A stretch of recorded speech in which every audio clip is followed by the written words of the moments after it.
بسم اللہ الرحمن الرحیم۔ مکروہات وضو، مکروہات وضو 4 ہیں۔ نمبر 1، ناپاک جگہ پر وضو کرنا۔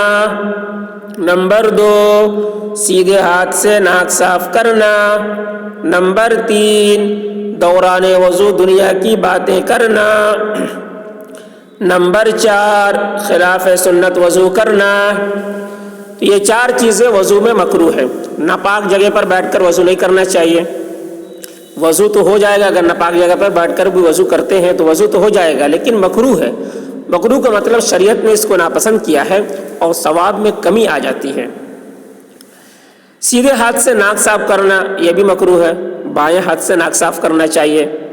دوران وضو دنیا کی باتیں کرنا، وضو کر رہے ہیں دنیا کی باتیں کر رہے ہیں تو یہ بھی مکروہ ہے، اس سے بھی جو ہے ثواب میں کمی آ جاتی ہے اور شریعت نے اس کو ناپسند کیا ہے۔ خلاف سنت وضو کرنا یعنی سنت جو چیزیں ہیں نماز میں، وضو میں ہر عضو کو ترتیب وار دھونا، ہر عضو کو 3 مرتبہ دھونا، یہ سنت ہے۔ تو اس کے خلاف کرنا یعنی 2 مرتبہ دھونا، 1 مرتبہ دھونا یا ترتیب وار نہ دھونا، تو یہ خلاف سنت ہے۔ اس طریقے سے وضو کرنا مکروہ ہے۔ تو یہ ساری چیزیں وضو میں نہ ہونے پائے، اس کا خیال رکھنا ہے۔ نواقض وضو، نواقض وضو 8 ہیں۔ نمبر 1، پاخانہ پیشاب کرنا یا ان دونوں راستوں سے کسی اور چیز کا نکلنا۔ نمبر 2، ریح یعنی ہوا کا پیچھے سے نکلنا۔ نمبر 3، بدن کے کسی حصے سے خون یا پیپ کا نکل کر بہہ جانا۔ نمبر 4، منہ بھر کر قے کرنا۔ نمبر 5، لیٹ کر یا سہارا لگا کر سو جانا۔ نمبر 6، بے ہوش ہو جانا۔ نمبر 7، مجنون ہو جانا۔ نمبر 8، نماز میں قہقہا لگا کر ہنسنا۔ یہ 8 چیزیں وضو ہیں، یہ 8 چیزیں نواقض وضو ہیں۔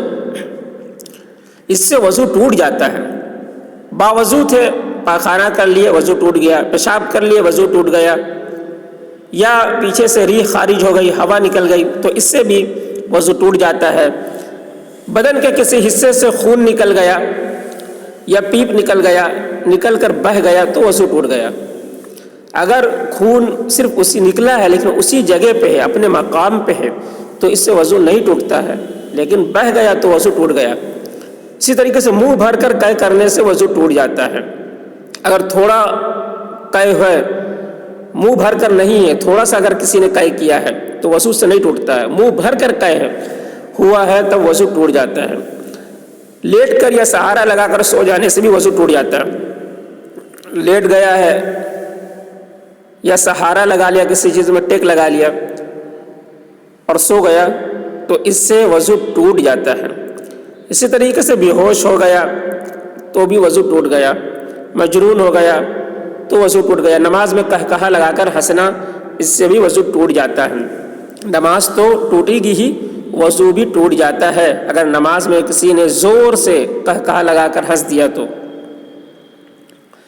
سنن غسل، غسل کی 5 سنتیں ہیں۔ نمبر 1، دونوں ہاتھ کو گھٹنوں تک دھونا۔ نمبر 2، استنجا کرنا اور جس جگہ پر نجاست لگی ہے اسے دھونا۔ نمبر 3، ناپاکی دور کرنے کی نیت کرنا۔ نمبر 4، پہلے وضو کرنا۔ نمبر 5، تمام بدن پر 3 بار پانی بہانا۔ یہ 5 چیزیں غسل میں سنت ہے۔ دونوں ہاتھ کو گھٹنوں تک دھونا جس طریقے سے وضو میں دھوتے ہیں۔ استنجا کرنا یعنی پیشاب کرنے کے بعد پانی سے دھونا، اس کو استنجا کہتے ہیں۔ جس جگہ پر نجاست لگی ہے اسے دھونا۔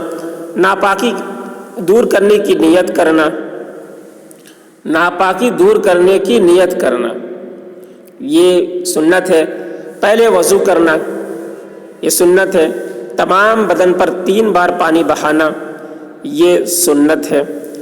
تو سنت کے مطابق غسل کرنا چاہیے، یہ سنت ہے، سنت کے مطابق کریں گے تو ہمیں ثواب ملے گا، سنت پر عمل کرنے کا ثواب ملے گا، اور ہمارے لیے ہر کام کو اگر ہم نبی کی سنت کے مطابق کریں گے تو ہمارا ہر کام جو ہے وہ عبادت بنے گی اور اس پر ہمیں اجر ملے گا۔ تو اللہ تعالیٰ سے دعا کرنا چاہیے کہ اللہ تعالیٰ جو ہے ہمیں سنت کے مطابق زندگی گزارنے کی توفیق عطا فرمائے۔